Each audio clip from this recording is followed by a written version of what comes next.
Existe aquela velha máxima: religião não se discute. Cada um tem direito a ter a sua, ou até nenhuma. E as diferenças devem ser toleradas, respeitadas. Mas quando o assunto é religião dentro da sala de aula de uma escola pública, o assunto tem tudo para gerar muita discussão. João, aqui no Brasil, o que afinal pode e o que não pode? Grilo, o assunto poderia até parecer muito simples, porque afinal de contas a Constituição deixa clara a separação entre Estado e religião, mas também fala em ensino religioso nas escolas públicas. Essa aparente contradição chegou à pauta do Supremo Tribunal Federal, onde corre um processo a partir de um questionamento da Procuradoria-Geral da República. Na primeira reportagem da série especial do Jornal das 10, Fé na Educação, você vai saber o que diz a legislação sobre o tema.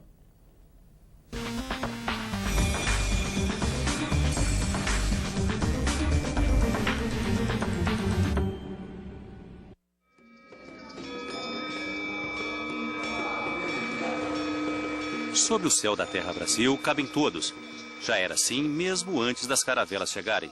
Cada tribo com seu Deus, seu credo. Católicos, os portugueses que aqui desembarcaram, fincaram logo uma cruz e celebraram a primeira missa. Mas a história estava apenas começando. Vieram os escravos da África, que perderam a liberdade, mas não esqueceram a fé. Mais tarde, protestantes europeus, budistas do Oriente e até judeus e muçulmanos que vivem se enfrentando pelo mundo, aqui convivem. E nas escolas públicas, como é tratada a questão religiosa? Te agradecemos. Na monarquia, a Constituição de 1824 não deixava dúvidas. O Brasil era um país oficialmente católico. 67 anos depois, a mudança não só de regime. A primeira Constituição da República criava o Estado laico, separado da Igreja. Laicidade é um dispositivo de organização de um Estado democrático. É o Estado que vai dizer: não há nenhuma religião oficial que guia as minhas leis, o meu funcionamento de justiça, o acesso aos direitos. Mesmo com essa mudança significativa, o ensino da religião é obrigatório nas escolas públicas. Além da Constituição, a LDB, a lei que orienta a educação no Brasil, estabelece que o ensino religioso é disciplina de horário normal, mas a matrícula é facultativa. Ninguém pode ser obrigado a frequentar a aula de uma religião diferente da sua. A antropóloga da UNB, Débora Diniz, estuda o tema há 4 anos. A pesquisa mostra que 4 estados aplicam o chamado ensino confessional, em que a doutrina de uma determinada religião é ensinada pelos próprios religiosos. Na maior parte do Brasil, prevalece o modelo interconfessional, que promove valores e práticas religiosas em comum. Apenas no estado de São Paulo, o ensino é de História das Religiões. Para a pesquisadora, há distorções no sistema educacional. A pergunta é se nas escolas públicas o ensino pode ser para converter alguém a uma determinada crença. Tanto eu quanto a LDB vamos responder que não. A tese da antropóloga chamou a atenção de outra Débora, do PRA, subprocuradora-geral da República, que decidiu levar a questão ao Supremo Tribunal Federal. Ela também acha que as leis atuais induzem ao ensino de determinadas religiões. Na ação, ela cita o artigo 210 da Constituição e um acordo do governo brasileiro com o Vaticano, em 2008, estabelecendo que o ensino católico e de outras confissões religiosas constitui disciplina normal das escolas públicas, assegurado o respeito à diversidade religiosa. A procuradora argumenta que isso apontaria para a adoção do catolicismo e de outros credos em afronta ao princípio do Estado laico.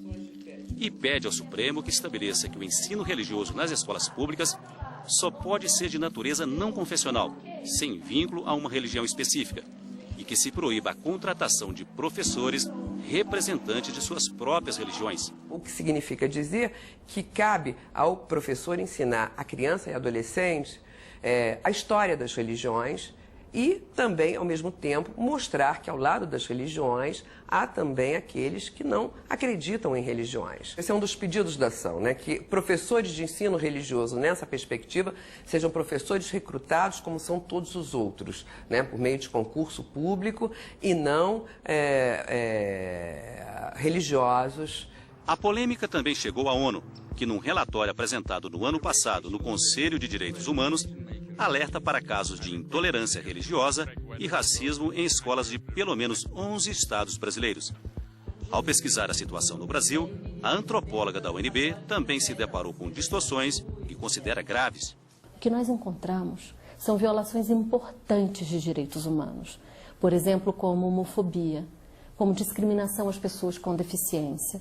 O Ministério da Educação diz que as religiões devem ser alvo de conhecimento por parte dos estudantes, mas que qualquer ato discriminatório que desrespeite o princípio do Estado laico deve ser denunciado ao Conselho Nacional de Educação e ao Ministério Público. E os profissionais que lidam com a questão no dia a dia, o que pensam? O professor de filosofia da Universidade Católica de Brasília, Vicente Alves, defende que não se faça catequese nas escolas, mas considera importante o ensino religioso e com professores bem preparados. A formação, a educação, que não entre o valor de uma ou de uma religião, mas prepará-lo para a liberdade e para o pluralismo de uma sociedade também que é plural, ao mesmo tempo democrática. A palavra final sobre tema tão sensível e que diz respeito a sentimentos e convicções de cada um dos brasileiros caberá aos 11 ministros do Supremo Tribunal Federal. O julgamento da ação proposta pela subprocuradora Débora Duprá está previsto para o final do mês que vem.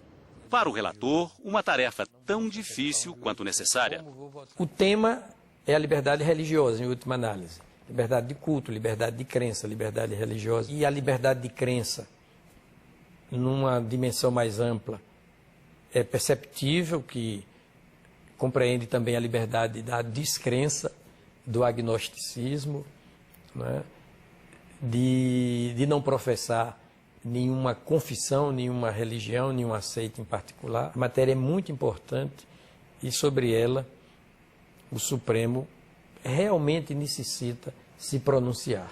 Até mesmo o cenário do julgamento pode ser objeto de discussão. Alguns ministros dizem que o Cristo crucificado simbolizaria a injustiça extrema de uma condenação sem direito à defesa. Mas qual será a interpretação do próprio Supremo quando julgar a ação? Você vai ver como as escolas de São Paulo tratam a religião dentro de sala de aula, o que diz a lei e a opinião dos especialistas. A lei acertou quando ela caminha para mostrar o seguinte: o que interessa é uma formação religiosa e não exatamente desta ou daquela igreja. Neutralidade é impossível. Agora, a objetividade é necessária. Aprender a ver o mundo de uma perspectiva laica, isso é o que a escola precisa ensinar. Amanhã, na série Fé na Educação.